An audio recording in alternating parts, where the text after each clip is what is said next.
Le 22 mars, l'université de Nanterre est en effervescence autour d'un groupe d'étudiants formé par Daniel Cohn-Bendit. C'est l'élément déclencheur de mai 68. Le 2 mai, l'université est fermée. Les étudiants se réunissent alors spontanément dans le quartier latin et à la Sorbonne.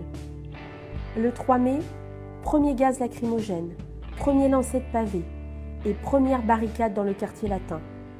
Le recteur Roche suspend les cours à la Sorbonne, qu'il fait évacuer par la police, entraînant 596 interpellations. Le 10 mai, le mouvement étudiant s'étend à la province. À Paris, c'est la première nuit des barricades, avec de violents affrontements contre les forces de l'ordre. Le mot d'ordre, occupation du quartier latin.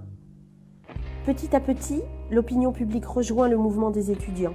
Les syndicats appellent à la grève générale pour le 13 mai. Le 13 mai, une importante grève générale a lieu dans toute la France. 1 million de personnes défilent dans une manifestation parisienne, allant de la gare de l'Est à Denfert-Rochereau, avec comme slogan « 10 ans, ça suffit », en référence au 10e anniversaire du retour au pouvoir de Charles de Gaulle. Le 14 mai, première occupation d'usine.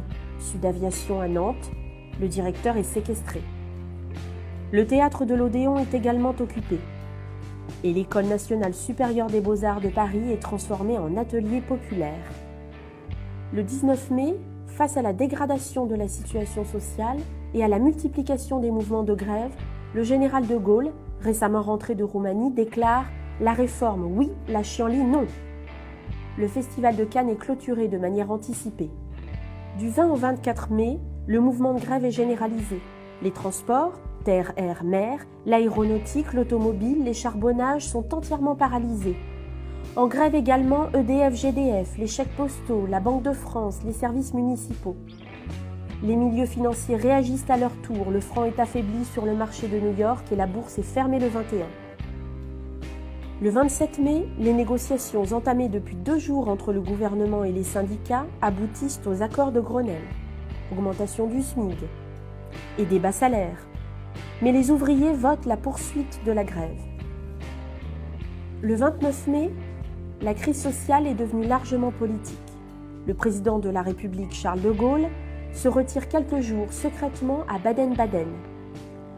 Ce même jour, une manifestation est organisée, on dénombre jusqu'à 800 000 personnes dans les rues. Le 30 mai, le général de Gaulle prononce un discours à la radio. Ce même jour, il annonce qu'il garde son Premier ministre Georges Pompidou, mais qu'il dissout l'Assemblée, décision qui apparaîtra comme efficace.